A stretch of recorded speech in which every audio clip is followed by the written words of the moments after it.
성부와 성자와 성령의 이름으로. 아멘. 사랑의 주님, 오늘도 우리를 말씀잔치에 초대해 주시니 감사드립니다. 성찬의 현존에 계시는 예수님, 오늘도 우리를 당신 말씀잔치에서 생명의 말씀, 능력의 말씀이 우리 영혼을 지배하고 잠자고 있는 영혼을 깨워주시고 우리 영혼이 하느님께로 향하게 하여 주시고 당신의 거룩을 본받도록 이끌어 주시고 성화은 총으로 우리의 때 묻은 영혼들을 깨끗하게 당신의 보혈로 씻어 주시고 당신 말씀 안에서 새롭게 거듭나게 하여 주시옵소서.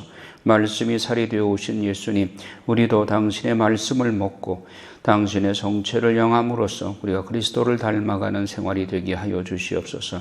날마다 그리스도의 향기를 풍기며 세상에 어두운 세상에 빛으로 오신 주님을 본받아서 세상의 어둠을 오류를 빛으로 진리로 비추어 나가는 우리들이 되게 하여 주시옵소서. 저 시간입니다. 마치는 시간까지 주 성령께서 주관하여 주시고 모든 것이 전주 성삼께 영광이 되게 하여 주시옵시고 성모님 이 시간에 어둠의 세력 시세 많은 어둠의 세력들을 당신의 만도 아래 지켜주시어서 그들을 방해하지 못하도록 이끌어 주시옵소서. 성모님과 함께 이 모든 시간을 함께 하고 성삼께 영광을 돌려드리고자 합니다. 시작부터 마치는 시간까지 주 성령께서 주관하여 주시옵기를 성모 성심을 통해서 우리 주 예수 그리스도의 이름으로 비나이다. 아멘. 성부와 성자와 성령의 이름으로. 아멘. 오늘 처음 나오신 분들이 여러분 계시기 때문에 다시 한번 성경 73권을 특별히 이제 구약 성경을 어떻게 연결시킬 것인가. 성경 말씀은 하나님의 일관된 하나의 맥으로 타고 흐르는 대하 드라마라고 할 수 있습니다. 그렇기 때문에 성경은 조각조각 내에서 읽을 것이 아니라 연결시켜서 물 흐름 같이 그렇게 연결시켜서 봐야 되는 것입니다. 창세기부터 요한묵시록까지 하나의 맥으로 마치 혈관이 연결되듯이 심장에서 나간 동맥을 통해서 흐르는 피가 다시 정맥을 통해서 심장으로 되돌아오듯이 창세기부터 요한묵시록까지가 어느 하나도 연결이 끊어져서는 안 됩니다. 그래서 연결시켜서 공부하기 위해서 구약을 이렇게 시대 흐름에 따라서 연결한 겁니다. 구원사도 역사이기 때문에 역사는 시대 순으로 읽어야 되죠. 그래서 구약 성경은 이제 모세 오경이 근간을 이루고 그 다음에 역사서, 시가서, 예언서 이런 분류를 그렇게 할 수 있습니다. 하지만 역사서라고 하는 그 큰 줄기 안에 시가서가 끼어 들어가고 예언서가 끼어 들어가는 것입니다. 그래서 이것을 시대 순에 따라서 그 시대에 적절한 시기에 시가서와 예언서를 역사서 안에 삽입시켜서 공부하는 이 방법이 역사의 흐름에 따라 입체적으로 성경을 공부하는 그런 방법인 것입니다. 그래서 그렇게 시대순으로 정리를 하면 모세오경에서 먼저 창세기 그리고 욥기도 창세기와 같은 라인에 같은 시대의 성경으로 이렇게 볼 수 있다. 그런 이제 학설이 있기 때문에 그렇게 욥기는 아주 독자적인 독립적인 그런 내용이기 때문에 어디에서 읽어도 상관은 없습니다. 어쨌든 창세기로 시작을 해서 우주 창조와 인간의 창조의 역사가 나오고 그 다음에 탈출기로 그리고 레위기는 시나이 산에서 장소 이동 없이 모세를 통해서 하나님께서 이스라엘 백성에게 주신 것이기 때문에 탈출기와 같은 그 시점에서 받은 것이라고 볼 수 있어서 밑으로 내려서 레위기, 그 다음에 민수기, 광야에서 이스라엘 백성들이 40년 동안 그 하느님 배우는 공부를 한 그 시기의 역사가 민수기에 기록되어 있고, 그 다음에 모압 평야에서 모세가 죽기 전에 이스라엘 백성들의 2세들에게 신명기를 들려줍니다. 하느님의 이스라엘 백성에게 주신 율법의 내용이 이런 것이다 라고 제2세대들에게 교육한 내용이 신명기입니다. 그 다음에 이제 모세는 죽어 느보산에 묻히게 되고, 여호수아가 모세의 후계자로서 이스라엘 백성들을 요르단강을 건너서 가나안 복지로 이끌어가는 과정, 그리고 12지파에게 땅을 분배한 내용이 여호수아기에 기록되어 있습니다. 그 다음에 이제 정착된 12지파들이 12지파가 속한 그 땅 원주민들과의 관계에 있어서 하나님께서는 신명기에서 그들의 종교나 그런 것들을 본받지 말고 그들을 모조리 몰아내라고 했지만 이스라엘 백성들이 그러지는 않았습니다. 불씨를 남겨놓았기 때문에 판관기에서 여러 가지 복잡한 문제들이 발생을 하고, 하느님께서는 이 판관들을 세워서 신정정치를 베풀려고 했지만, 그러나 판관들 그리고 그 판관의 말을 듣는 백성들이 우상숭배에 떨어지게 되어서 결국은 판관기가 실패로 끝나게 되고, 그리고 하느님은 이렇게 거의 절망 상태에 이른 이스라엘 백성들에게 인간이 상상할 수 없는 또 다른 하느님만의 계획을 세우셔서 모압 여자 룻을 통해서 거기에서 이새의 구루터기에서 새순 다윗이라는 새순을 싹 틔우고 그를 통해서 하느님 나라가 계속되게 합니다.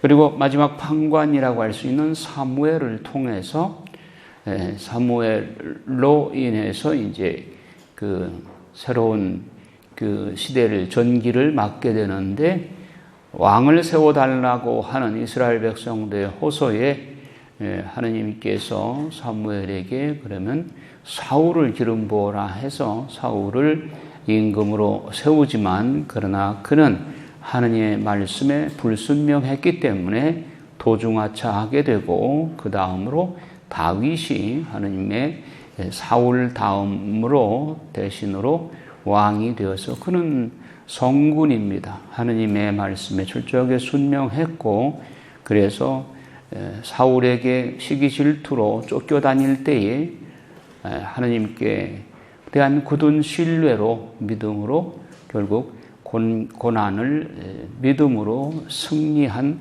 대단한 왕이었습니다. 그는 또 시가에 재주가 있어서 시편의 많은 부분을 다윗이 작성을 했습니다. 그래서 사무엘기에 사무엘 학원에 주로 다윗의 시들, 시편을 거기서 읽어야 됩니다.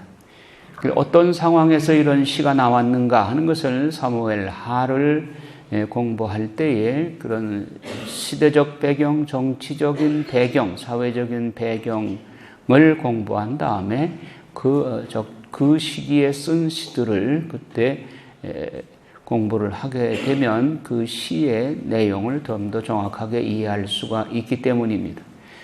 사무엘 상하 다음에는 이제 다닐 왕조로서 사울 왕, 다윗 왕, 다윗의 아들인 솔로몬 왕까지를 다닐 왕조라고 그럽니다. 그러나 솔로몬이 후대의 전반기에는 하느님께 충성을 다했지만 후반기에 가서 정략 결혼으로 주변 국가의 공주들을 많이 이렇게 후실로 받아들이는 바람에 그들이 들어올 때에 우상들을 가지고 들어와서 솔로몬에게 그 우상 숭배로 유혹을 했기 때문에 솔로몬의 후반기의 삶은 우상 숭배에 떨어지는 삶을 살았고 하나님은 그에게 여러 번 경고를 주었지만 이미 솔로몬의 명호가 흐려져서 그 하나님의 뜻을 받아들이질 않습니다. 그래서 하나님께서 그에게 보석을 내리고 내 당대에는 솔로몬 성전을 지었기 때문에 내 당대에는 재앙을 내리지 않겠지만 내 후대에 가서 나라가 두 쪽으로 나뉠 것이다. 그래서 솔로몬이 죽은 후에 북이스라엘과 남유다로 분열 왕국이 시작이 됩니다. BC 931년에 분열 왕국으로 북이스라엘과 남유다로 갈리게 됩니다. 북이스라엘은 예로보암이라는 솔로몬 때의 건설부 장관격인 사람이 주도해서 10지파를 끌고 올라가서 북이스라엘 독립을 하게 되고, 남유다는 솔로몬의 아들인 르하보암에 의해서 이끌어져 나아가는, 그래서 솔로몬의 정통 혈통은 남유다로 흐르게 됩니다. 그래서 나중에 역대기에서는 에스라가 역대기 사관은 바로 다윗과 솔로몬으로 연결되는 혈통은 남유다이기 때문에 북이스라엘의 역사를 생략하고 남유다의 역사만을 다루게 됩니다. 이렇게 해서 분열 왕국 시대가 되면서 하느님은 이스라엘 백성들이 우상 숭배에 떨어지고 위기에 처할 때마다 하느님은 예언자들을 파견해서 돌아오라 그렇게 호소합니다. 한두 번의 호소에 그 이스라엘이 말을 들었다면 그렇게 여러 개의 예언서가 필요 없었을 것입니다. 하지만 말을 듣지 않으니까 예언서가 무려 18개나 됩니다. 그래서 이 내용이 열왕기 상하권에 나오게 됩니다. 그 다음에 역대기 상은 사무엘 상하를 압축한 압축 파일이고, 역대기 하는 열왕기 상하를 압축한 파일입니다. 또 이렇게 되나? 네. 그래서 여기 역대기 상은 사무엘 상하를 압축한 것이고, 역대하는 열왕기 상하를 압축한 것입니다. 역대기 사관은 앞에 열왕기는 이 신명기 사관에 의해서, 역대기는 역대기 사관에 의해서 쓰여졌다.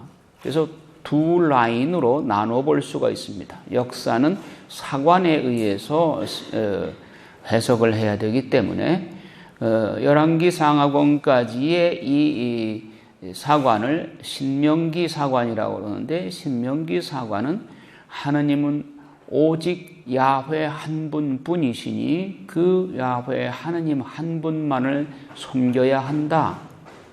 그것이 신명기 사관이라고 할 수 있습니다. 역대기 사관은 이미 치드키야 왕에 의해서 587년에 바빌론으로부터 멸망당하고, 남유다가 멸망당하고 이제 포로로 바빌론에 끌려간 시대의 역사가 이 시대의 역사입니다. 그래서 포로지에서 성장한 에스라가 귀국해서 모세 오경 중에 하느님께서 다윗에게 약속한 내 나라는 영원히 멸망하지 않으리라, 내 나라를 내가 축복해 주겠다 하는 그 약속을 붙잡고, 비록 지금은 포로 생활을 하지만 그러나 우리 나라는, 이스라엘은 영원히 멸망하지 않는다, 하느님의 나라는 영원히 멸망하지 않는다 하는 그러한 역사관에 의해서 역대기가 쓰여지게 된 겁니다. 따라서 역대기 상권 1장부터 9장까지 나오는, 길게 나오는 그 족보의 끝은 어디냐 하면은 아담까지 소급합니다. 창세기에 보면은 이제 하느님 나라의 시작을 창세기 12장의 아브라함부터 출발하지만, 그러나 또 마태복음 1장에 또 아브라함부터 출발을 하지만 역대기 사관은 아담까지 소급합니다. 우리의 조상은 끝은 아담이다. 아담은 하나님께서 만드셨으니까 하나님께서 우리의 첫 조상을 만드셨다. 이렇게 역사를 소급해 올라가면서 따라서 하나님이 축복한 다윗에게 약속하신 그 약속은 영원한 약속이고 변함이 없다. 이 사관이 역대기 사관인 겁니다. 이미 포로지에서 포로 생활을 하고 있는 시기에 쓰여진 예언서가 5개가 있습니다. 다니엘 예언서, 에제키엘 예언서, 하가이, 스가랴, 말라기. 이것이 포로 시대에 쓰여진 예언서들입니다. 다니엘은 BC 605년에 1차 포로로 끌려가서 왕궁에서 다니엘의 세 친구들과 함께 왕궁에서 바빌론식 교육을 받으면서도 일편단심으로 하나님께 대한 신앙을 저버리지 않은 인물이 다니엘과 그 세 친구들입니다. 다니엘서의 그 내용이 잘 나오죠. 에제키엘은 크발강가, 바빌론의 크발강가에서 군중들, 이스라엘 백성들이 바빌론의 노역을 하면서 그 비참한 상황 속에서 그들에게 회복에 관한 말씀을 들려준 예언자가 에제키엘 예언자입니다. 그 다음에 에스라기에 보면 우리가 지난 시간에 봤듯이 성전을 지으라고 하나님께서 스룹바벨과 예수와 사제를 538년에 그러니까 키루스 칙령에 의해서 귀국을 했지만 여러 반대에 부딪혀서 18년 동안 성전을 짓지 못하고 있을 때에 하나님은 하가이와 스가랴의 예언자를 본국에 보내서 성전을 빨리 짓도록 재촉하는 예언서가 하가이 스가랴 예언서입니다. 아울러 스가랴 예언서에는 미래에 대한 메시아 시대에 관한 예언도 많이 나옵니다. 그래서 이것은 묵시록과 관련지어서 봐야 됩니다. 또 이 시기에 같은 시기에 에스라 우리가 6장 끝에서 봤죠. 크세르크세스 왕의 왕비가 에스텔이기 때문에 6장 끝부분에서 잠시 멈추고 에스텔기를 지난 시간에 봤습니다. 그러면 그 다음에는 어디로 가야 되느냐? 에스라기 7장 이후로 가서 그 다음에 에스라와 거의 동시대 인물인 느헤미야기로 넘어가야 됩니다. 그 다음에 느헤미야 끝에 말라기 예언서, 마지막 예언서인 말라기 예언서를 봐야 됩니다. 따라서 포로 시대의 5개의 예언서는 하나로 묶어서 한 묶음으로 기억을 하셔야 됩니다. 다니엘, 에제키엘, 하가이, 스가랴, 말라기 묶어서 보셔야 됩니다. 그 다음에 여기서부터는 신구약 중간 시대로 넘어갑니다. 마카베오 상하, 토빗기, 유디기 이것은 신구약 중간 시대로 봐야 됩니다. 이것은 동시에 제2경전으로 개신교 성경에는 안 나오는 내용들입니다. 따라서 우리가 신구약 중간 시대에 다행히 마카베오 상하와 토빗기, 유디기를 제2경전으로 가지고 있는 것이 다행입니다. 역사는 중단될 수 없는 것입니다. 여기서 말라기에서 바로 신약으로 공충 뛸 수 없습니다. 세상의 역사는 여전히 돌아갔습니다. 말라기 예언서에서 하나님은 그 이후에 다시는 예언자를 보내지 않습니다. 왜? 하나님이 이스라엘 백성들로부터 상처를 받으셨습니다. 내가 너희를 1000년 동안 사랑해왔다라는 말씀에 이스라엘은 주께서 우리에게 어떻게 사랑했는데요? 하고 삿대질을 합니다. 하나님은 더 이상 말이 필요 없어요. 그래서 430년 동안 침묵을 하십니다. 그러나 세상 역사는 계속 숨가쁘게 진행이 되었습니다. 하나님이 침묵하시고 예언자를 보내지 않으셨기 때문에 이 시기는 하느님이 입 다물고 계시는 시기입니다. 그렇다고 하느님이 손 놓고 계셨느냐? 마카베오 상하권이나 토빗기, 유디기 안에서 하느님은 숨어서 역사하십니다. 이 시기를 신구약 중간시대, 신구약 중간사라고 말합니다. 그래도 우리가 다행히 제2경전을 가지고 있다고 하는 것이 그 시대의 분위기를 간접적으로 조명할 수 있는 그런 성경을 가지고 있다고 하는 것이 다행입니다. 비록 개신교에서는 이 제2경전을 경전으로 인정하지 않지만 그러나 그들도 이 경전을 연구를 합니다. 이 시대의 구원 역사를 연구하기 위해서 오히려 우리보다도 더 많이 연구한다고 할 수 있어요. 이 부분에 대해서. 역사는 공백이 있을 수 없어요. 계속되지만 그러나 이 시기에 하느님은 침묵하고 계셨다 하는 것. 그 다음에 마태복음으로 연결되는 신약 성경이 시작이 되게 됩니다. 여기까지가 구약 성경 전체를 하나의 맥으로 일관성 있게 연결시킨 내용이라고 할 수 있겠습니다.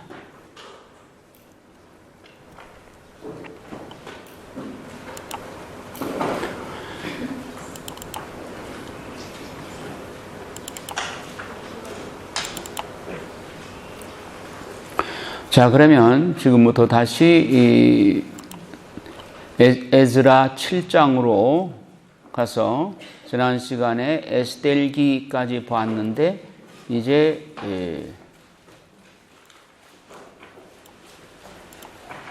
에즈라 7장으로 다시 돌아가겠습니다.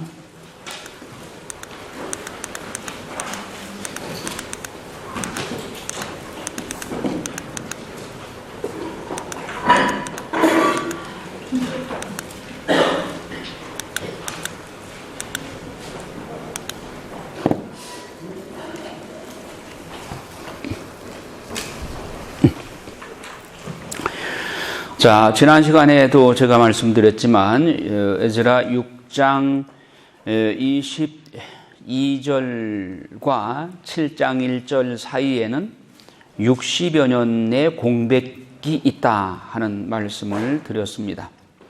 그건 무슨 말이냐 하면은 페르시아의 왕조 역사가 여러분 교재 297쪽을 보면 메데 페르시아 제국 왕조사 나오죠? 예, 거기에 보면 키루스 2세, 그 다음에 감비세스 2세, 스메르디스 가로치고, 그 다음에 다리우스 1세, 크세르크세스 1세, 아르타크세르크세스 1세, 여기까지만 보셔도 됩니다. 그 이후에는 구원사에 잘 안 나오니까. 그러면 성전을 재건하러 스룹바벨과 예수와 사제가 들어왔던 것은 538년입니다. 그러면 누구 시대예요? 키루스 2세에 의해서 키루스 칙령으로 538년에 들어왔죠. 그런데 성전을 지으려고 그러니까 사마리아 사람들이 반대를 해요. 그래서 18년 동안 아무것도 못하고 그렇게 멈춰 있다가 하가이 스가리야가 들어와서 성전 빨리 지어라 하고 재촉을 하고 재촉하는 영을 부어넣어 주니까 520년부터 516년까지 4년 동안 성전을 지었죠. 이것이 주룹바벨 제2성전이죠. 주룹바벨 제2성전을 짓는 시기는 어느 시기였어요? 어느 왕? 다리우스 1세 때지. 520년부터 516년까지. 자, 다리우스 1세, 그러니까 지난 시간에 에즈라 4장 24절에 그리하여 예루살렘에 있는 하느님의 집 공사는 페르시아 임금 다리우스 통치 제2년까지 중지되었다. 그게 나오죠? 예, 그 중지된 그 시기가 2년 6월과 8월 하가이 스가리야가 나란히 들어와 가지고 빨리 지으라고 재촉을 하니까 그게 520년이란 말이에요. 그래서 4년 만에 다 짓게 되었다. 그래서 그 에즈라 5장부터는 성전 다시 짓기 시작했다는 얘기가 나왔죠. 그리고 다리우스 1세 때 왕실 문서고에서 키루스 칙령을 발견한 거예요. 그래서 적극적으로 지으라고 협조를 하죠. 다리우스 1세가. 그 다음에 이제 그리고 성전을 준공을 했어요. 성전 준공하고 6장에 보면, 그리고 봉헌했어요. 파스카 축제까지 지냈어요. 예. 이게 다리우스 1세 시대의 역사란 말이에요. 그 다음에 크세르크세스 왕위에 올라서 왕비가 에스텔인데, 그 왕비와의 에스텔기, 그 역사가 그 사이에 끼어 들어가야 된다. 예. 그런데 7장 1절에 보면 아르타크세르크세스 1세가 다스리던 때 이렇게 나오죠. 그러면 크세르크세스 1세와 아르타크세르크세스 1세 그 사이가 적어도 60여 년의 시간 간격이 있다는 얘기예요. 그러니까 우리가 에스텔기를 그 60년 그 간격 안에 에스텔기가 있기 때문에 거기다가 끼워 넣어서 읽은 거예요. 그리고 지금은 이제 7장 1절은 즉 아르타크세르크세스 왕 때로 돌아가는 거예요. 그래서 에스라기를 1장부터 6장까지 7장부터 그 이후로 두 파트로 나누어서 볼 수가 있다. 시간 간격이 이렇게 있기 때문에. 예. 그래서 그걸 염두에 두시고 7장을 같이 보도록 하겠습니다. 읽어요. 이러한 일이 있은 뒤였다. 페르시아 임금 아르타크세르크세스가 다스리던 때 에즈라라는 사람이 있었다.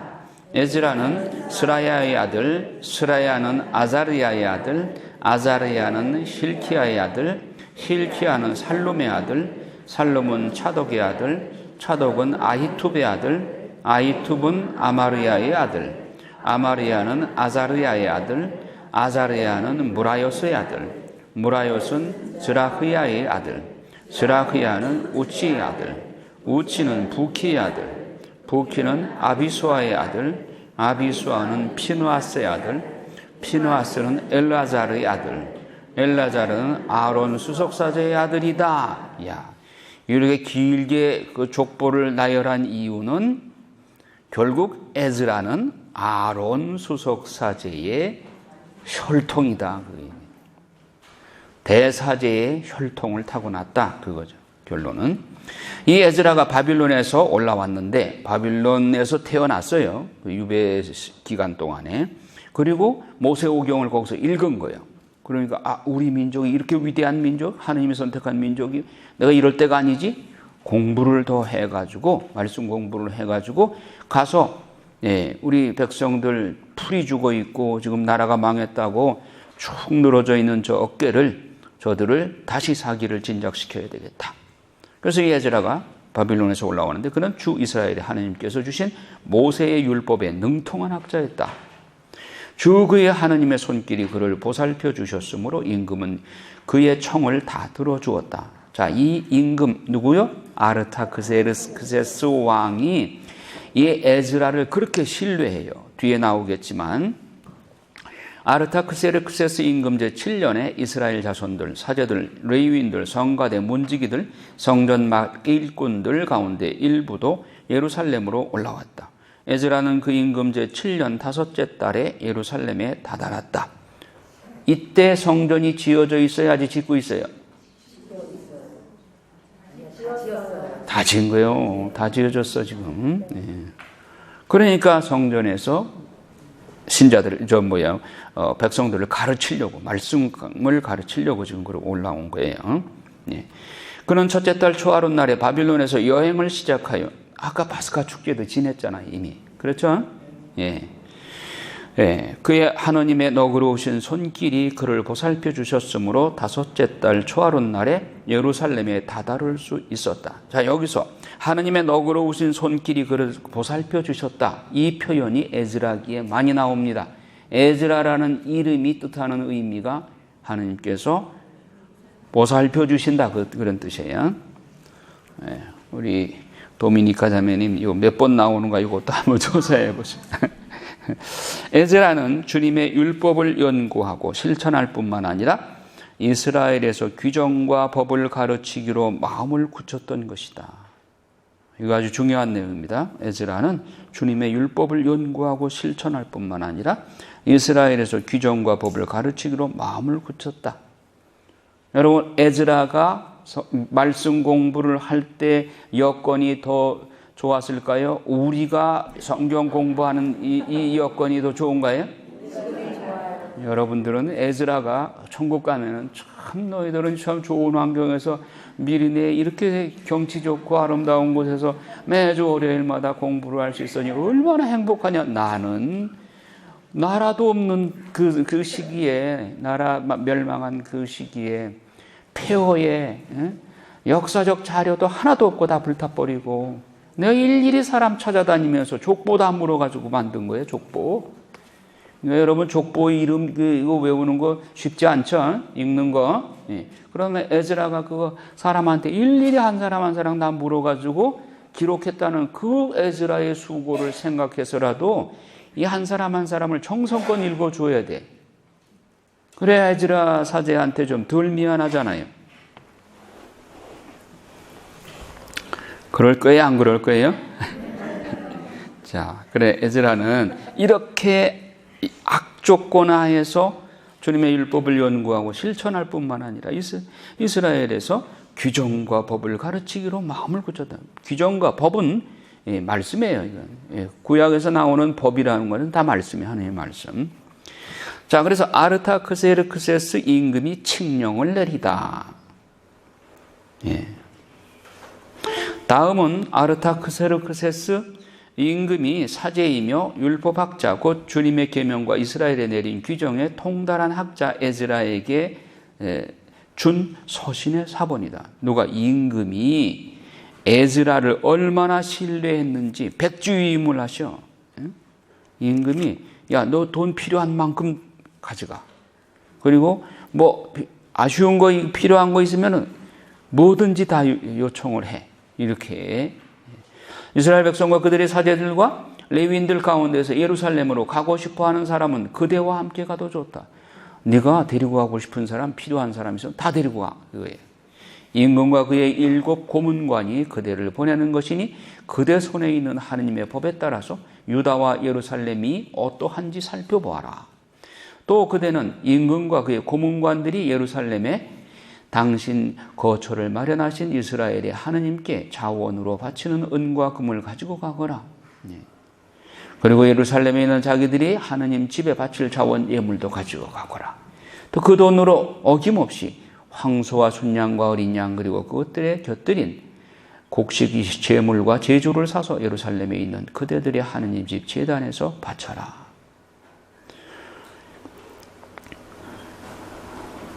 자, 그래서 21절에 보면 이제 나 아르타크세르크세스 임금이 유프라테스 서부 지방의 모든 재무관에게 명령을 내린다. 하늘의 하느님께서 내리신 법의 학자인 에즈라 사제가 그대들에게 요청하는 것은 무엇이든지 어김없이 해주어라. 이거 임금이 피지배 민족인 이스라엘의 에즈라 사제에게 이렇게까지 끔찍하게 보살피잖아요. 하느님이 그들을 그 아르타크세스 임금의 마음을 움직였기 때문이죠. 하늘의 하느님께서 명령하시는 것은 무엇이든지 하늘의 하느님 집을 위해 빈틈없이 수행하여 임금의 왕국과 왕자들에게 진노가 내리는 일이 없게 하여라. 그러니까 키루스 칙령을 이 아르타크세스도 봤겠죠. 그러니까 만일 그걸 안 지키면 자기가 벌이 내릴 거라고 하는 걸 생각을 하는 거예요. 그래서 25절에 에즈라 그대는 그대 손에 있는 하느님의 지혜에 따라 유프라테스 서부 지방의 온 백성 곧 그대의 하느님 법을 아는 모든 이의 재판을 맡아볼 수 있는 판관들과 행정관들을 세워라. 법을 모르는 이들은 그대들이 가르쳐라. 그대의 하느님 법과 임금의 법을 따르려 하지 않는 자는 누구에게는 어김없이 법규를 적용하여 사형이나 추방형, 재산 몰수형이나 징역형에 처하여라. 그러니까 에즈라는 하느님을 찬양하죠. 임금에게 고맙다는 인사하기 전에 하느님께 찬양을. 왜? 하느님이 그 마음을 움직였기 때문이죠. 그분께서는 예루살렘에 있는 주님의 집을 영화롭게 하시려고 이런 일을 임금의 마음에 담아주셨다. 에즈라가 쓴 성경이니까. 또한 그분께서는 임금과 그의 고문관들과 임금의 모든 권세인들, 고관들 앞에서 당신의 자애를 나에게 베푸셨다.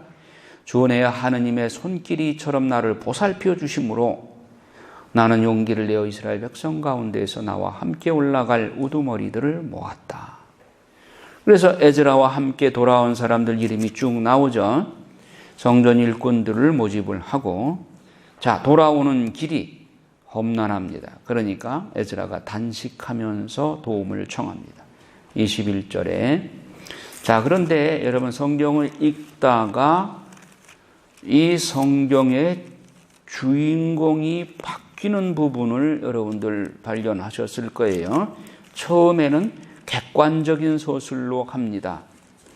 누가 뭐뭘 했다 이런 식으로 나가다가 7장 28절에 보면 주 내 하느님의 손길이 이처럼 나를 보살펴 주심으로 나는 용기를 내어 주어가 나로 바뀌죠. 8장에도 아르타크세르크세스 임금이 다스릴 때 나와 함께 바빌론에서 올라온 주인공이 나로 바뀌죠. 15절에도 나는 이들을 아하와로 흐르는 강가에 모은 다음 21절에도 나는 그곳 아하와 강가에서 이렇게 나오죠. 주인공이 바뀌었어요. 이런 것도 여러분들 주목해서 볼 필요가 있어요. 자, 21절 읽을까요? 에스라가 단식하면 나는 그곳 아하와 강가에서 아이들과 모든 재산을 거느리고 떠나는 우리에게 안전한 여행을 허락해 주시도록 우리 하느님 앞에서 고행하며 단식하자고 말하였다. 우리가 임금에게 우리 하느님의 너그러우신 손길은 그분을 찾는 모든 이를 보살펴 주십니다. 그러나 하느님을 저버리는 모든 이에게는 그분께서 호된 분노를 내리십니다. 하고 말한 바가 있어서 여행하는 동안 우리를 원수들에게서 보호해 줄 보병과 기병을 그에게 청하기가 부끄러웠던 것이다. 그래서 우리는 단식하며 이 일 때문에 우리 하느님께 탄원하였다. 그러자 그분께서 우리의 기도를 들어주셨다. 자, 그 바빌론에서 이스라엘까지 오는 거리 상당한 거리입니다. 그때 뭐 차가 있어요. 뭐 말은 타고 왔겠지만은 그 거리가 상당한 거리예요. 그러면 오는 도중이 뭐 경찰들이 호위해 주나요? 그리고 이렇게 뭐 금은 폐물이나 또 가서 예루살렘에 가서 일을 하려니까 뭐 돈도 필요하고 물질도 많이 필요하겠죠. 그 바리바리 싸가지고 오는데 마적단들이 보면은 옳다구나 얼마나 좋아하겠어요. 다 털릴 수 있지. 그리고 목숨도 구하기가 쉽지 않죠. 그러니까 단식하며 하나님께 매달려 기도한 것이죠. 성전에 바친 예물 나는 사제장들 가운데에서 12를 에스라 자신이 이렇게 해서 성전에 바칠 예물들을 준비한 겁니다. 에스라가 예루살렘에 다다르다. 우리는 첫째 달 열이 튼 날에 예루살렘으로 가려고 아하와 강을 떠났다. 하느님의 손길이 우리를 보살펴 주셨다. 이거 조사할 필요가 있겠죠? 이 말씀이 자꾸 나오잖아요. 도미니카 수녀님, 자매님 한번 조사해서 다음번에 몇 번 나오는 거 한번. 지난번에 조사한 것도 프린트를 좀 해주시면 좋겠어요. 69번 나온다 그랬죠. 그제야 너희는 내가 하느님임을 알게 될 것이다. 그 말을 하시는 하느님의 심정을 한번 헤아려 보란 말이에요. 우리도 세상을 살면서 이 인생 문제에 걱정, 근심거리가 많을 때에 하느님의 손길이 나를 보살펴 주셨다. 이렇게 고백하고 살면 얼마나 마음 든든해요. 그러니까 이거 조사하라는 거예요. 한 사람한테만 맡기지 말고 여러분 모두가 다 조사를 하란 말이에요. 아셨죠? 네. 자, 에스라가 예루살렘에 도달해서 이제 보니까 9장에 보면 유다인과 이민족 사이의 혼인. 자, 여러분들 역사를 정리해 볼 필요가 있어요. 자, 성전 재건 520년에서 516년까지 재건됐습니다. 그 다음에 성곽 보수 공사를 시작을 했을까요? 안 했을까요? 당연히 해야 되겠죠. 왜? 성전을 지었으면 성곽을 지어야 될 거 아니에요. 그걸 둘러싸야 되잖아요. 성전을 보호하기 위해서. 보수 공사를 하는데 문제가 생겨요. 그걸 반대하는 장계가 올라가요. 에즈라 4장 6절에서 23절. 지난번에 내가 문제가 있다 하는 얘기했죠? 이거 뒤에 나오는 이 얘기가 앞으로 나왔다. 다리우스 1세 그 전에 가운데 끼어가지고 이미 다리우스 1세는 선대 왕인데 지금 아르타크세스 왕 때 성곽 보수 공사를 반대하는 장계가 올라간 그 얘기가 가운데 껴 있단 말이에요. 그래서 이건 뒤로 빼야 된다 하는 얘기를 했잖아요. 그러면 처음에 성전을 짓고 성곽을 당연히 성곽을 쌓는 공사를 했겠죠. 하는 걸 보고 반대한 거예요. 그걸 막으려고. 그게 느헤미야 1장에 보면 앞부분에 느헤미야의 동생이 바빌론까지, 페르시아 있는 바빌론까지 찾아가 가지고 형 큰일 났어. 지금 이제 성전을 다 짓고 이제 이미 성전을 지어져 있고 성곽을 지으려고 하는데 그걸 막 파괴하고 지금 반대파들이 그러고 있으니 어떡하지? 그러니까 느헤미야가 막 얼굴이 수심이 쌓여 가지고 그러고 있으니까 아르타크세르크세스 임금이 헌작 시종장의 얼굴이 저렇게 창백하나? 자네가 원래 그런 사람이 낙천적인 사람인데 어째 그렇게 얼굴이 어두운가? 그랬더니 사실은 예루살렘에 성곽을 보수하는데 그 공사를 하는 것을 방해하고 성곽을 다 두드려 부시고 지금 그런 반대파가 있다고 합니다. 그러니 제 마음이 편할 수가 없지 않습니까? 그래서 거기에 왕의 바로 왕비가 또 그 옆에가 앉아 있어. 그러면 이 헌작 시종장은 비서실장인데 왕비하고도 친하겠죠. 왕하고 이렇게 가까운 사이니까 비밀이 없이 밥상에서 같은 밥상에서 밥을 먹고 하니까 왕비하고도 친할 거 아니에요. 그 왕비는 여자는 정에 약하잖아요. 그러니까 느헤미야가 헌작 시종장이 저렇게 울상이 돼 있으니 너무 안 됐단 말이에요. 그러니까 왕비가 왕한테 여보 그러나 어떡하나. 이 사정이 딱하니 좀 휴가라도 좀 보냅시다. 그래 왕비가 그러는데 째째하게 안 돼. 그럴 왕이 어디 있어요? 자기 체면도 있지. 그러니까 그래 몇 년이면 가능하겠는가? 근데 몇 년이라는 말은 없어. 네, 그래서 어쨌든 휴가를 얻어가지고 간 거예요. 돌아가서 그때 돌아가던 해가 BC 445년인 거예요. 이게 중요한 해예요. BC 445년. 자, 포로 귀환이 첫째 귀환이 538년. 그 주룹바벨과 예수아가 성전 지으러 간 거예요. 1차 포로 귀환. 그리고 아까 에즈라가 귀환했죠? 그게 458년이에요. 중요한 연대 기록해 놓으세요. 458년에 2차 귀환입니다. 지금 느헤미야가 성곽 짓는 일을 방해하는 무리들 때문에 임금의 허락을 받고 귀환하는 것이 제3차 귀환이에요. 445년. 그러니까 에즈라가 먼저 귀환했죠? 458년. 그리고 한 13년 후인 445년에 느헤미야가 왕의 허락을 받고 또 귀환을 하는 겁니다. 성곽 보수하기 위해서. 그런데 그 사이에 이제 그 장계 사건이 있었던 거예요. 에즈라 4장 6절에서 23절까지 지방장관 르훔과 심사이가 아르타크세르크세스 왕한테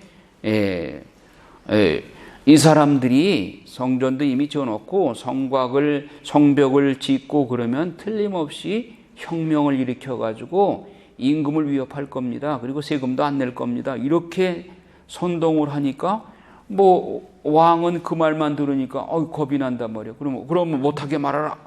공사 금지시켜라. 그렇게 지방장관한테 얘기를 해놨어. 그게 4장 6절에서 23절까지의 내용이야. 그게 지금 앞으로 가서 끼어 있는 거예요. 그걸 뒤로 빼야 돼요. 지금.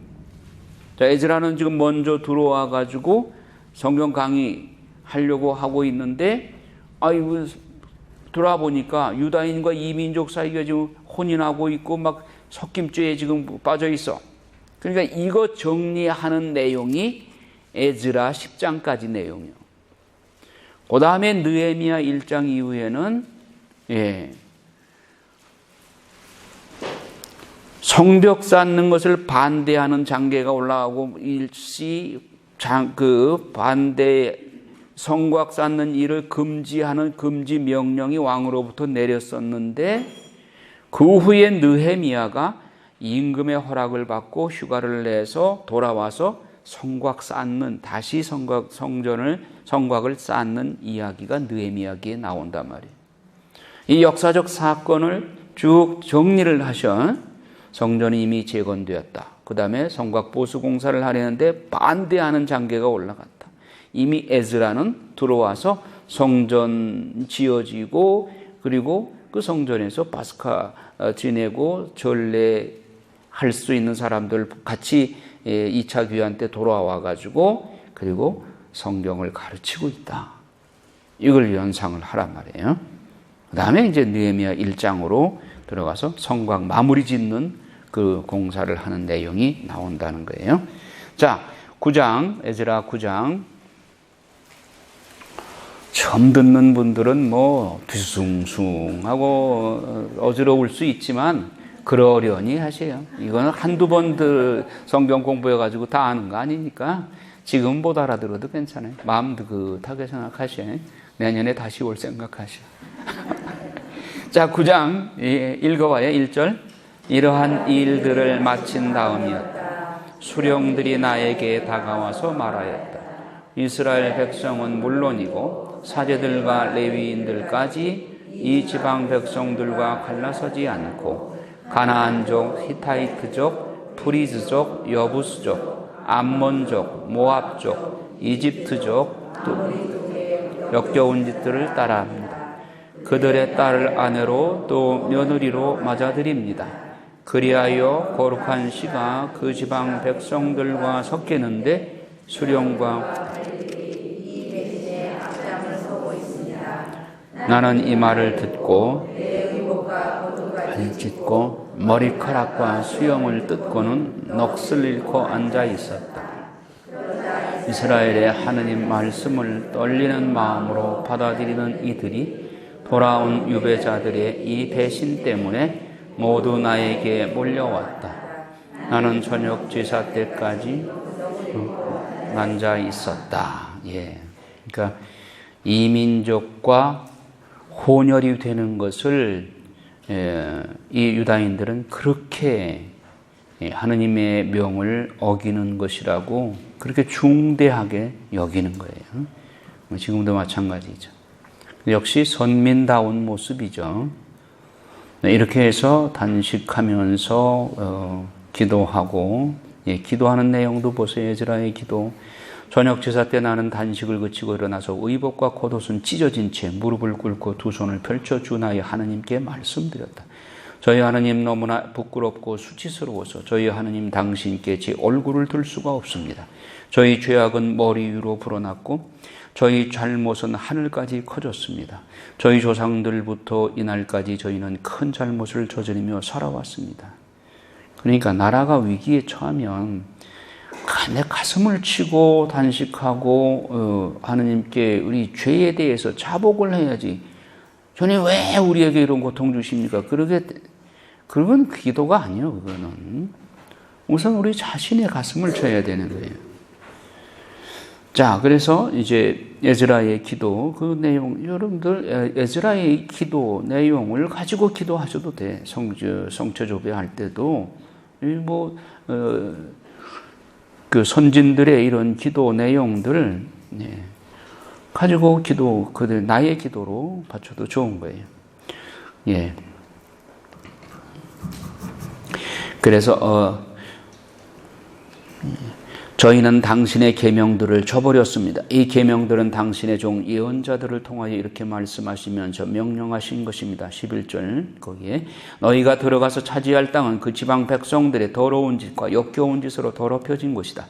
그들은 부정한 상태에서 그 땅을 이쪽 끝에서 저쪽 끝까지 역겨운 짓으로 가득 채웠다. 그러니 너희는 이제 너희 딸을 그들에게 시집 보내지 말고 그들의 딸을 며느리로 맞아들이지 마라. 결코 그들이 누리는 평화와 안녕을 쫓아서는 안 된다. 하나님께서 이렇게 신명기 7장에서 말씀하고 있죠. 저희가 겪은 것은 모두 저희의 악한 행실과 저희의 큰 잘못 때문입니다. 그렇지만 저희 하나님 당신께서는 저희 죄악에 비하여 가벼운 벌을 내리셔서 저희에게 생존자를 남기셨습니다. 이야, 에즈라의 기도 놀랍죠? 예. 저희에게 내린 벌이 오히려 가볍습니다. 우리가 지은 죄에 비하면. 그거예요.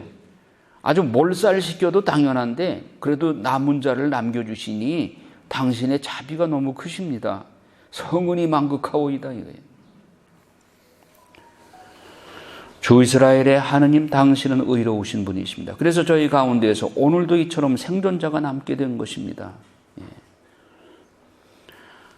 10장에 보면 에즈라가 이렇게 애절하게 기도하고 눈물로 호소하고 이렇게 하니까 단식 기도하니까 백성이 이제 감동받는 거예요. 에즈라가 하나님 집 앞에 쓰러져 울면서 기도하고 죄를 고백하는 동안 이스라엘 사람들 가운데서 남자 여자 어린이 할 것 없이 매우 큰 무리가 에즈라에게 몰려들었다. 이 백성도 큰 소리로 슬피 울었다. 지금 우리 시대에도 이런 인물이 필요해. 에즈라 같이 이렇게 나라와 민족을 위해서 기도하는 사람이 필요해. 그런 지도자가 있으면 같이 따라서 기도할 거 아니에요. 저희는 저희 하나님을 배신하고 이 지방 백성인 이민족 여자들과 혼인하였습니다만 아직도 이스라엘에 희망은 있습니다. 그러니 이제 나라와 우리 하나님의 계명을 떨리는 마음으로 받아들이는 이들의 권고에 따라 그 여자들과 그들에게서 난 아이들은 모두 내보내기로 우리 하나님과 계약을 맺읍시다. 율법에 따라 이루어지게 합시다. 일어나십시오. 이 일은 나리가 맡으셔야 합니다. 저희가 나리와 함께 있으니 힘을 내어 실행에 옮기십시오. 그러자 에즈라가 일어나서 사제장들과 레위인들과 온 이스라엘에게 이 말대로 실행하겠다는 맹세를 하게 하였다. 사람들은 그대로 맹세하였다. 그제야 에즈라는 하느님의 집 앞에서 물러나와 엘야십의 아들 여호하난의 방으로 갔다. 에즈라는 그곳에서 밤을 지내며 빵도 먹지 않고 물도 마시지 않았다. 돌아온 유배자들의 배신을 너무나 슬퍼했기 때문이다. 자, 여러분, 이 분위기가 이렇게 돌아갈 때 이방인 여자들과 처자식을 낳고 살고 있는 사람들이 자, 지금부터 갈라져 이렇게 했으면 쉽게 그게 되겠습니까? 이때 상황을 한번 상상을 해보라고요. 처자식을 낳고 살고 있는 사람이 이민족이니까 지금 당장 갈라져. 그리고 혼혈아들 데리고 가. 말 한마디로 명령 한마디로 일사분란하게 다 그렇게 되겠어요? 반발이 보통 반발이 아니죠. 멀쩡한 가정, 단란하게 지내던 그 가정을 갈라놓으니까 누가 이걸 좋아하겠어요? 같이 그리고 혼혈 가정을 이룬 가정들이 가만히 있겠느냐고요. 또 쫓겨가는 여자들은 가만히 있겠어요? 그러니까 성곽 짓는 걸 그렇게 반대하게 된 거예요. 이제 이해하겠어요? 성전에 성곽을 짓고 성전에서 매일 가르치는 게 이런 거를 하려고 하니까 쫓겨가는 마당에 그냥 곱게 쫓겨가는 게 아니라 방해하고 데모하고 요즘 같으면 이렇게 혼란한 상황인 거예요. 그 에즈라나 나중에 들어올 느헤미야도 이런 반대하는 사람들한테 생명의 위협을 계속 받은 거예요. 그러나 에즈라 편인 사람들이 즉 유다인 골수분자들은 우리가 율법에 충실하자. 그러니까 우리가 결심을 하자. 그래서 대세가 결국은 에즈라 당신이 선봉에 서십시오. 우리가 밀어드리겠습니다. 해가지고 지금 이민족 아내들을 내보내기로 결정하잖아요. 이거 보통 일이 어려운 일이 아닌데도 결정을 하잖아요. 이대로 또 실시해요. 그리고 성경에 그 불명예스러운 이민족 여자와 혼인한 남자들의 이름이 쫙 나오잖아요. 18절에 읽어봐요. 18절. 사제들의 자손 가운데에서 이 민족 여자와 혼인한 이는 다음과 같다. 여호차닥의 아들 예수와, 이거 누구예요? 예수와 여호차닥의 아들 예수아입니다. 다른 그 예수아 말고 뭐 이름이 동명이인이 또 있어요. 근데 여호차닥의 아들 예수아가 바로 주룹바벨 예수와 성전 지으러 들어왔던 그 사제란 말이에요. 그러니까 스가랴 3장 1절에 마귀가 사탄이 예수아를 고발하잖아요. 때 묻은 사제라고. 바로 이거예요. 이게 더러운 옷을 입고 있는 예수아 사제라고 하면서 고발을 했잖아요. 그런데 천사가 오히려 예수아 사제가 지금 그 상황에서 너무 어려운 상황에 처했기 때문에 더러운 옷을 벗기고 새 옷을 갈아입히고 터번을 씌워라. 하나님께서 그렇게 명령하시잖아요. 요 이방인 여자와 결혼했기 때문에 그런 것이죠.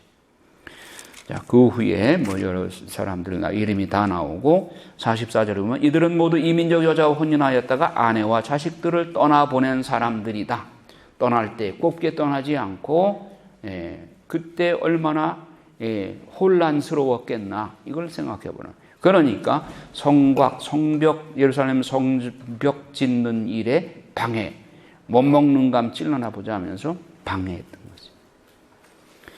자, 그러면 바로 느헤미야로 넘어가는데, 느헤미야 1장에 보면 한번 읽어볼까요? 하칼야의 아들 느헤미야의 말, 제20년 기슬레우 달, 내가 수사성 왕성에 있을 때에 내 형제 가운데 하나인 하나니가 몇 사람과 함께 유다에서 왔다. 나는 포로살이를 모면하고 살아남은 유다인들과 예루살렘에 대하여 물어보았다. 그러자 그들이 나에게 대답하였다. 포로살이를 모면하고 그 지방에 남은 이들은 큰 불행과 수치 속에 살고 있습니다. 예루살렘 성벽은 무너지고 성문들은 불에 탔습니다. 자, 여기까지. 자, 이거는 지금 이제 아르타크세르크세스 왕 제20년 기슬레우 달이라고 그랬죠. 제20년이 바로 445년인 거예요. 자, 그런데 에스라 4장 6절로 다시 돌아가서 보면 그 시대의 내용이에요. 크세르크세스 통치 때에 그 통치가 시작되자마자 그들이 유다와 예루살렘 주민들을 고발하는 글을 올렸다. 그러니까 에스델의 남편인 크세르크세스 왕 때부터 고발하는 그게 올라간 거야. 장계가. 그리고 그 다음 그 아들인 아르타크세르크세스 왕 때도 마찬가지로 장계가 올라가는데 그 아르타크세르크세스 왕 때 장계를 올린 사람이 지방장관 르훔과 서기관 심사이 그리고 아람말로 고발을 하는 거예요. 예루살렘을 고발하는 장계를 왕에게 올렸다. 지방장관 르훔, 서기관 심사이와 나머지 동료들 이런 사람들이 임금에게 상소를 올립니다.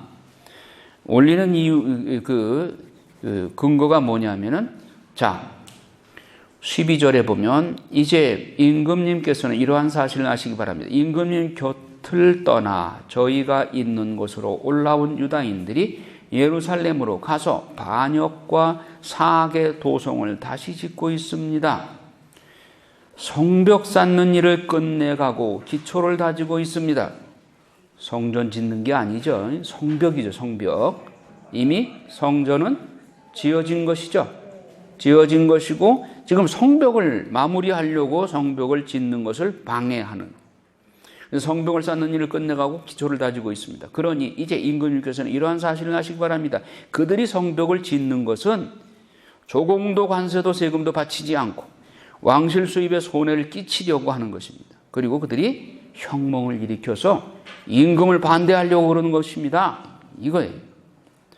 그래서 16절에 보면 이 도성이 다시 지어지고 성벽 쌓는 일이 끝나게 되면 유프라테스 서부 지방이 더 이상 임금님 차지가 되지 않으리라는 사실을 저희가 임금님께 알려드리는 바입니다. 임금이 이 말을 들으면 겁이 덜컥 나죠.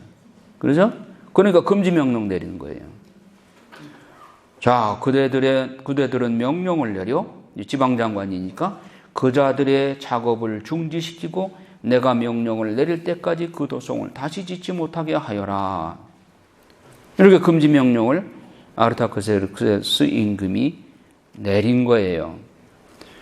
그런데 그 후에 이제 하나니가, 느헤미야의 동생이 바빌론에 찾아와서 형, 이 큰일 났어. 이렇게 됐어. 이렇게 무너지고 성문들은 불에 타고 그랬다고 그러니까 느헤미야가 거기서 주저앉아서 울며 여러 날을 슬퍼하며 단식하고 하나님께 기도합니다. 그 내용, 5절 이하의 그 내용, 역시 에즈라와 같은 내용의, 같은 맥락의 기도죠. 역시 참, 에즈라나 느헤미야나 이런 분들 참 훌륭한 분이죠. 에즈라나 느헤미야나 왕의 총애를 받고 부귀영화 다 누리고 있는 사람들이요. 그 사람들이 고교에 가서 예루살렘의 성곽을 다시 재건한다. 맞아 죽을지도 몰라. 그런데 그걸 자청해서 고교에 가서 그 일을 하겠대.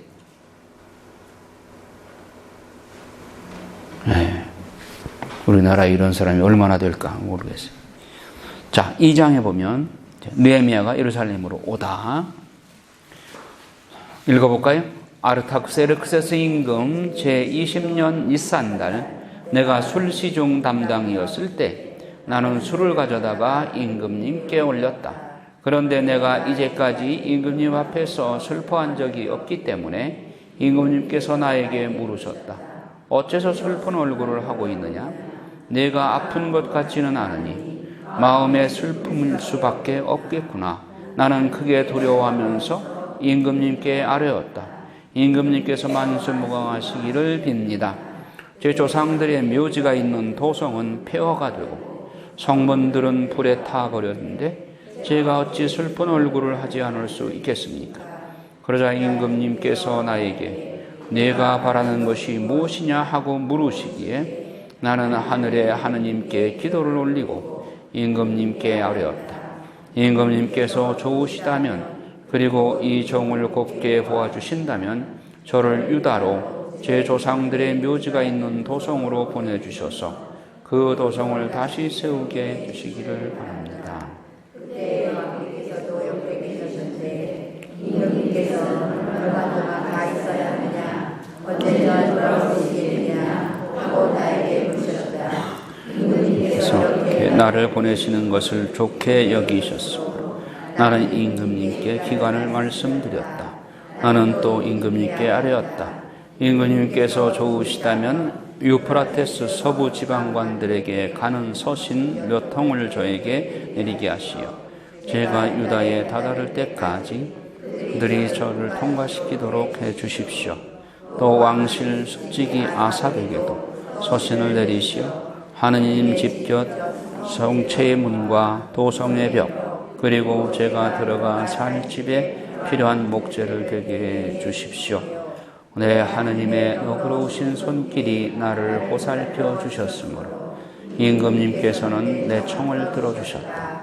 난 유프라테스 서부 지방관들에게 갈 때마다 임금의 서신을 내놓았다. 임금님께서는 나에게 보병과 기병 장교들도 딸려 보내주셨다. 그런데 이스라엘 자손들의 형편을 좋게 하러 사람이 온다는 소식을 듣고 호론 사람 산발랏과 암몬 사람 관료 토비야가 몹시 언짢아 하였다. 자, 지금 이제 임금의 허락을 받고 이제 돌아가는데 거기는 유프라테스 서부 지방관이 있어요. 이 지방관은 아까 심사이와 루흠 이 사람들도 서부 지방관이었어요. 그 사람들은 이 성곽 짓는 것을 반대하는 사람들이에요. 그럼 그 사람들에게 통과하려면 임금의 특별한 교지가 있어야 돼요. 허가서가. 그래서 그걸 받은 거예요. 그걸 받아가지고 가니까 그래도 임금이 명령하니까 반대하지만은 별 수 없이 통과를 시켜주는 것이죠. 그런데 또 국내에 예루살렘에 산발랏과 토비아가 잔뜩 벼르고 있어. 느헤미야를 해치려고. 자, 느헤미야가 성벽을 둘러보는데 밤중에 살짝이 둘러봐요. 공개적으로 하면 이거 성벽 지으러 들어왔구나 해가지고 반대파들이 공격을 할 테니까 밤중에 살며시 돌아봅니다. 노출시키지 않으려고. 그리고 성벽 복구를 결정을 합니다. 그래서 예루살렘은 나는 비로소 그들에게 말하였다. 나는 합니까? 느헤미야죠. 여러분이 보시다시피 우리는 불행에 빠져 있습니다. 예루살렘은 폐허가 되고 성문들은 불에 타버렸습니다. 자, 예루살렘 성벽을 다시 쌓읍시다. 그래야 우리가 더 이상 수치를 당하지 않게 합시다. 나는 또 내 하느님의 손길이 나를 너그럽게 보살펴 주신 일과 임금님께서 나에게 하신 말씀을 그들에게 알려주었다. 그러자 그들은 성벽 쌓기를 시작합시다 하면서 이 좋은 일에 용감히 착수하였다. 그런데 호론 사람 산발랏과 암몬 사람 관료 토비아와 아라비아 사람 게셈이 이 소식을 듣고 와서는 당신들은 지금 무엇을 하고 있는 거요? 임금님께 반역하려는 것이요? 자, 이 사람들 봐요. 호론 사람 산발랏, 암몬 사람 관료 토비아, 다 이방인들이죠. 그러니까 이방인들 갈라지라고 하니까 에스라가 들어와서 그러니까 지금 그 사람들한테 비상이 걸린 거예요. 그래서 이 일을 반대하려고 나서는 겁니다. 그래서 내가 그들에게 대답하였다. 하늘의 하느님께서는 우리가 뜻을 이루게 해주실 것이요. 우리는 그분의 종으로서 성벽 쌓는 일을 시작하는 것이요. 예루살렘에는 당신들에게 돌아갈 목도 권리도 연고도 없소. 그래가지고 이제 작업을 시작하는데 작업 책임자의 명단이 쭉 나옵니다. 방해를 물리치며 일을 계속하다. 산발랏이 막 화를 내면서 몹시 분개하고 그래서 그는 유대인들을 비웃으며 자기 동료들과 사마리아 군대 앞에서 말한다. 반대하는 조롱을 하고 그러죠. 36절에 보면 저희 하느님 들어주십시오. 저희가 멸시를 받고 있습니다. 저들의 조롱이 저들 머리 위로 되돌아가게 하시고 저들이 노획물 되어 유배의 땅으로 끌려가게 해주십시오. 저들의 죄를 덮어주지 마시고 저들의 죄악을 당신 앞에서 씻어내지 마십시오. 저들은 성을 쌓는 이들에게 모욕을 퍼붓고 있습니다. 반대하는 성곽 쌓는 것을 반대하고 있죠. 자, 그러면서 이들은 이제 그 느헤미야를 유혹해서 생명을 위협을 해요. 이런 이야기가 이제 쭉 나옵니다. 5장에 보면 근데 느헤미야가 성곽 쌓으면서 시정을 살피는 거예요. 그랬더니 사회에 불의가 개입하고 있는 것을 발견하게 됩니다. 5장에 보면 유대인들이 지금 아주 공경에 처해 있는데 그들이 아쉽고 먹을 것이 없으니까 남한테 양식을 구우고 이렇게 빚을 얻어서 이렇게 하고 그러면서 저당을 잡히고 그래요. 그런데 이들 고리대 금업자들이 그걸 빌미로 해가지고 약한 사람들을 등쳐먹고 이런 일이 벌어지는 거예요. 돈놀이를 하는 거예요. 그래서 돈놀이 하면서 그 사채이자 이런 걸 받고 그러니까 느헤미야가 이걸 개혁하려고 하는 거죠. 8절에 보면 나는 여러분들은 서로 돈놀이를 하고 있군요. 나는 그들의 일 때문에 큰 집회를 열고 그들에게 말하겠다. 우리는 이 민족들에게 팔려간 유다인 동포들을 우리 힘이 닿는 대로 도로 사왔습니다. 그런데 여러분은 여러분의 동포들을 팔아먹고 있습니다.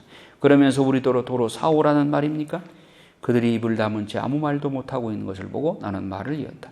여러분이 하는 행동은 좋지 않습니다. 우리 원수인 이 민족들에게 수치를 당하지 않으려면 여러분도 우리 하느님에 대한 경외심을 지니고 걸어가야 하지 않겠습니까?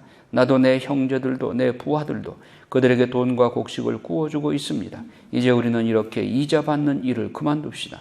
여러분은 오늘 당장 그들의 밭과 포도원과 올리브밭과 쥐뿔을 돌려주고 돈과 곡식과 햇포도주와 햇기름을 구워주고 받은 이자도 돌려주십시오.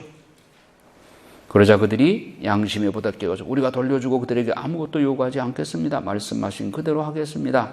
하고 답을 하죠. 그래서 이렇게 막 그 사채놀이하고 이런 것을 혁파합니다. 그리고 욕심 없는 느헤미야. 참 느헤미야도 양반 중에 양반이요. 14절부터 한번 읽어봐요. 내가 유다 땅에서 그들의 지방관으로 임명을 받은 날부터 곧 아르타크세르크세스 임금 제20년부터 제32년까지 12해 동안 나와 내 형제들은 지방관의 녹을 받지 않았다. 나의 선임 지방관들은 백성에게 양식과 포도주와 그 밖에 은 43켈을 거두어 주었다.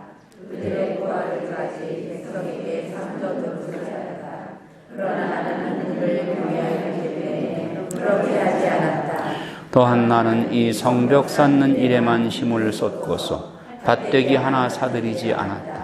내 부하들도 모두 그 일을 위해 모여들었다. 내 식탁에는 유다인들과 관리들 150명, 거기에다 이웃 여러 나라에서 우리를 찾아온 이들이 자리를 같이 하였다. 그래서 하루에 황소 1마리와 골라잡은 양 6마리를 잡고 날짐승도 잡아야 했다. 그리고 열흘마다 온갖 포도주도 풍족하게 내놓았다. 그러면서도 나는 지방관의 녹을 요구하지 않았다. 이 백성의 짐이 너무 무거웠기 때문이다. 저희 하느님 제가 이 백성을 위하여 한 모든 일을 좋게 기억해 주십시오. 예. 그러니까 느헤미야도 지방관으로 임명을 받고 들어온 거예요. 445년에. 그래서 12년 동안 머물면서 지방관으로 왔으면 지방관으로서 봉급을 받아야 될 거 아니에요. 그걸 하나도 안 받은 거예요. 이거 뭐 예루살렘 시민들의 세금을 받아서 지방관에 봉급을 줘야 되니까 동족의 그 지금 어려운 상황에서 그런 봉급을 받는 것이 부담을 주는 것이 되니까 동족에게 부담을 주니까 안 받겠다. 그리고 자기가 페르시아의 왕의 혼작시 종장이었으니까 자기 재산이 있을 거 아니에요. 그래서 그걸 사제를 털어서 봉사하면서도 자기 돈을 써가면서 해. 대단한 분이죠. 그리고 정말 깨끗한 분이야. 정말 청백리야, 청백리. 그리고 자기 밑에서 일하는 사람들을 모두 밥을 다 대접하는 거예요. 그래서 하루에 황소 1마리를 잡고 양 6마리를 잡고 이렇게 식사 대접을 자기 돈을 써가면서 이렇게 해요. 참 이런 분이 참 필요하죠. 6장에 보면 느헤미야에 대한 음모, 산발랏과 토비야 이 사람들이 두목이 돼가지고 느헤미야 하는 일을 어떻게 하든지 반대하려고.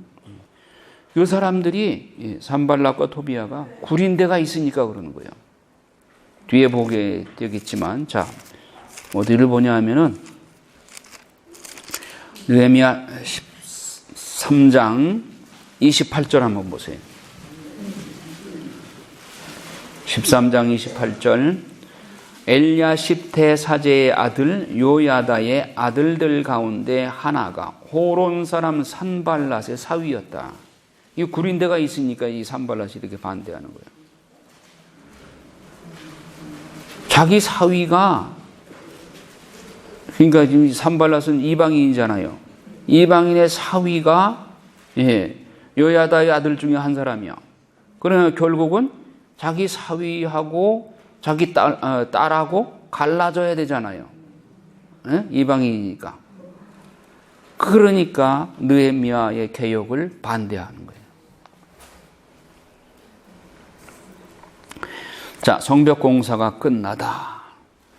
그래서 토비야와 산발랏이 느헤미야를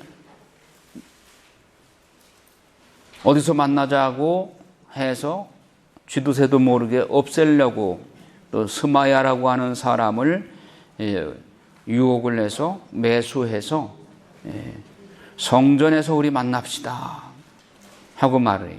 그러나 느헤미야는 사제가 아니죠.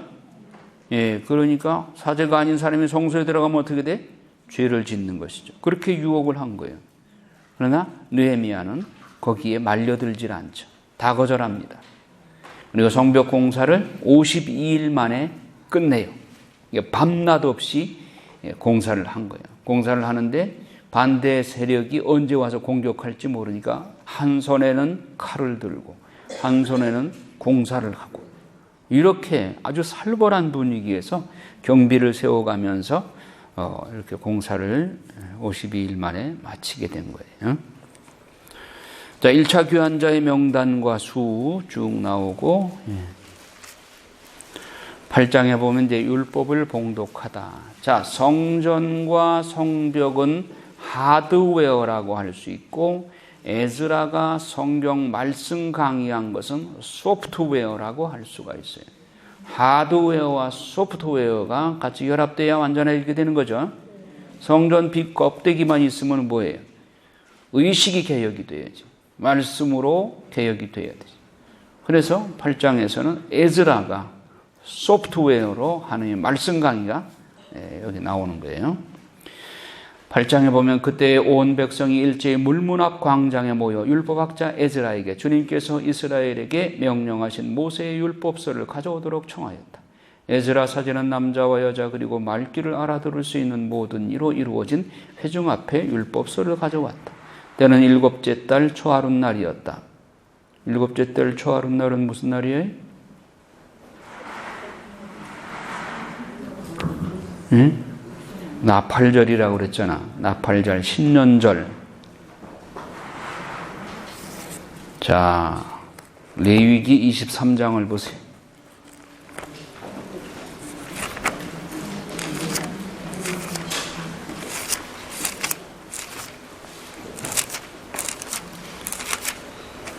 (23장) 이스라엘의 축일들 나오죠? 예, 23절 7월 초하루 나오죠? 7째 달 초하루. 너는 이스라엘 자손들에게 이렇게 일러라. 7째 달 그 달 초하루 날은 너희에게 안식의 날이다. 나팔을 불어 기념일들을 알리고 거룩한 모임을 열어야 한다. 너희는 생업으로 하는 일은 아무것도 하지 말고 주님을 위한 화제물을 바쳐야 한다. 나팔절, 신년절. 자, 다시 느헤미야기로 돌아가서 바로 그날 율법을 봉독합니다. 물문학 광장에서 율법학자 에즈라가 나무 단 위에 섰다. 이렇게 제단처럼 교단처럼 이렇게 높은 데로 단을 세워서 그 위에 올라가서 에즈라가 성경 강의를 하는 거예요. 에즈라는 온 백성보다 높은 곳에 자리를 잡았으므로 그들이 모두 보는 앞에서 책을 폈다. 율법서를. 그가 책을 펴자 온 백성이 일어섰다. 에즈라가 위대하신 주 하느님을 찬양하자 온 백성은 손을 쳐들고 아멘 아멘 하고 응답하였다. 그런 다음에 무릎을 꿇고 땅에 엎드려 주님께 경배하였다. 그리고 레위인들이 백성에게 율법을 가르쳐 주었다. 그들은 그 책 곧 하느님의 율법을 번역하고 설명하면서 읽어 주었다. 그래서 백성은 읽어준 것을 알아들을 수 있었다. 9절 읽어요. 느헤미야 총독과 율법학자며 사제인 에즈라와 백성을 가르치던 레위인들이 온 백성에게 타일렀다. 오늘은 주 여러분의 하느님께 거룩한 날이니 슬퍼하지도 울지도 마십시오. 율법의 말씀을 들으면서 온 백성이 울었기 때문이다. 에즈라가 다시 그들에게 말하였다. 가서 맛있는 음식을 먹고 단술을 마시십시오. 오늘은 우리 주님께 거룩한 날이니 미처 마련하지 못한 이에게는 그의 몫을 보내주십시오. 주님께서 베푸시는 기쁨이 바로 여러분의 힘이니 서러워하지들 마십시오. 레위인들도 오늘은 거룩한 날이니 조용히 하고 서러워하지들 마십시오. 하며 온 백성을 진정시켰다. 온 백성은 자기들에게 선포된 말씀을 알아들었으므로 가서 먹고 마시고 몫을 나누어 보내며 크게 기뻐하였다. 예, 오래간만에 하느님의 율법, 하느님의 말씀을 들으니까 감격해가지고 모두 울음바다가 된 거예요. 그런데 이 강의 시간에는 뭐 울음바다는커녕 예. 그러니까 막 그냥 모두 그냥 그 감격해서 울고 있으니까 예, 진정을 시키는 거야. 오늘 기쁜 날이다. 아마 안식일, 주일날이었던 것 같아요. 이 내용이, 이 성경 내용이 언제 많이 읽어요? 사순절 주일날 성경 속으로 많이 읽습니다. 사순절 주일 성경 속으로 많이 읽어요. 그러니까 사순절 내내 그냥 마냥 슬퍼하고 울기만 하는 게 아니죠. 주일날은 예수님의 부활을 경축하는 날이기 때문에 일주일에 하루는 하나님과 함께 기쁨으로, 희망으로 기뻐해야 되는 것이죠. 자, 그 다음에 초막절을 지내다. 초막절은 뭘 기념하는 거예요? 그렇지. 초막. 예. 그러니까 나무나 이런 거를 비워서 얼기설기 움막을 짓고 그 안에 들어가서 광야 40년 동안 우리 선조들이 이스라엘 백성들, 하느님이 이스라엘 백성들을 광야에서 이집트의 종살이에서 이끌어내시고 당신의 가나안 복지로 이끄시는 그 과정, 그것을 광야에서 생활을 체험하며 그것을 잊지 말자 하는 뜻에서 아무리 고대강설 좋은 집에 살더라도 요 초막절에는 자기 정원에 나무를 얼기설기 해놓고 거기서 자요. 거기서 생활을 해. 광야 생활을 잊지 말자 하는 거예요. 우리도 좀 그렇게 좀 했으면 좋겠어요. 미리네 운동장 넓으니까 다들 그때 초막절에는 움막 짓고 여기서 좀 그걸 생각을 하시고 묵상을 하시고 산으로 나가서 올리브 나무까지, 소나무까지, 도금양 나무까지, 야자나무까지 그 밖에 잎이 무성한 가지를 꺾어다가 쓰여 있는 대로 초막을 만들어라. 그래서 온 회중 곧 포로살이를 마치고 돌아온 이들은 이렇게 초막을 만들고 그 안에서 지냈다. 눈의 아들 여호수아 때부터 그날까지 이스라엘 자손들이 그렇게 해본 적이 없었다. 그래서 그 기쁨이 매우 컸다. 에스라는 첫날부터 마지막 날까지 날마다 하느님의 율법서를 읽어주었다. 사람들은 이래 동안 축제를 지내고 여덟째 되는 날에는 법규대로 거룩한 집회를 열었다. 그리고는 이제 참회 기도를 또 합니다. 이스라엘 자손들은 자루 옷을 입고 흙을 뒤집어 쓴 채 단식하러 모여들었다. 율법서를 읽고 4분의 1은 죄를 고백하고 주저히 하나님께 경배하였다. 레위인들의 단 위에는 예수와 바니, 카드미엘, 스반야, 분니, 세레브야, 바니, 크나니가 서서 주저히 하나님께 큰 소리로 부르짖었다.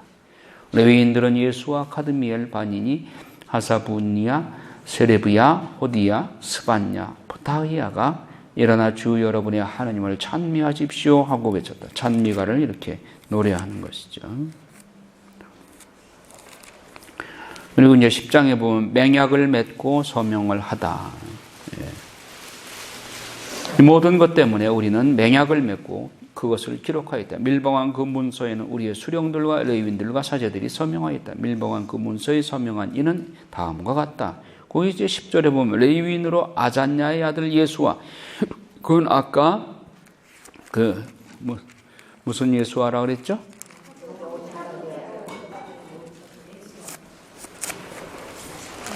누구의 아들?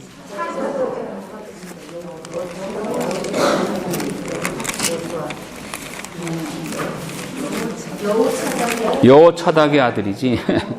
여호차닥의 아들. 그러니까 아자냐의 아들 예수와는 다른 사람이. 맹약의 규정은 어떤 내용이냐? 30절에 보면 그들은 하느님의 종 모세를 통하여 주어진 하느님의 율법에 따라 걷고 주 우리 하느님의 모든 계명과 그분의 법규들과 규정들을 지키고 실천하며 어기면 저주를 받겠다고 맹세하였다. 우리는 이 지방 백성들에게 우리 딸들을 주지 않고 그들의 딸들을 우리 아들들의 아내로 맞아들이지 않는다. 이걸 약속한 거예요. 11장에 보면 예루살렘에 자리를 잡은 이들, 예루살렘 시내에 자리를 잡고 살 사람, 그리고 외곽지대에 살 사람, 이런 것들을 구별을 하는 거죠. 이제 그래서 예루살렘 밖에 자리를 잡은 사람들 쭉 명단 또 나오죠. 주룹바벨과 귀향한 사제들과 레위인 명단이 나오고, 그리고는 예루살렘 성벽을 봉헌하다 나오죠. 예루살렘 성벽을 봉헌하는 얘기. 요거는 오후에 마감을 하도록 하겠습니다. 성벽 봉헌하고 느헤미야의 개혁. 느헤미야의 개혁이 아주 중요하죠. 오후 시간에 하도록 하겠습니다. 일어나서 삼종 기도하고 식사하도록 하겠습니다.